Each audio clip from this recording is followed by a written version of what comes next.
In Python, list clear clears the list. Pretty self-explanatory. Let's give ourselves a list. L equals a list with 1, 2, and 3. All we have to do to clear the list is write L.clear. That is because clear mutates the list and returns none.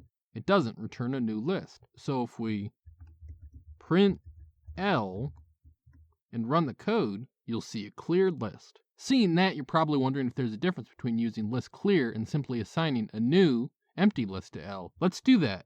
Delete the clear line and write L equals empty list. If we run the code, you'll see the end result is the same, but the side effects are different. Clear goes in and actively clears all the references from the list you called clear on. A new empty list, on the other hand, simply assigns L to hold a reference to a new list, and the previous references will only get cleared once they are garbage collected. To illustrate this concept, let's do the following. Before assigning to the empty list, we'll make another variable reference L. So, L1 equals L.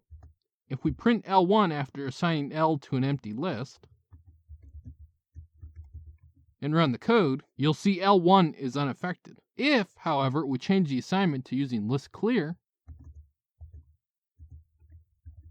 and run the code again, you'll see the actual references are cleared out as L1 also prints an empty list. The last question to answer is Python list clear O of n. That one's simple. Yes, because to do clear, Python must clear out the reference of all n elements in the list. This has been Jakubication. Like and subscribe to learn more.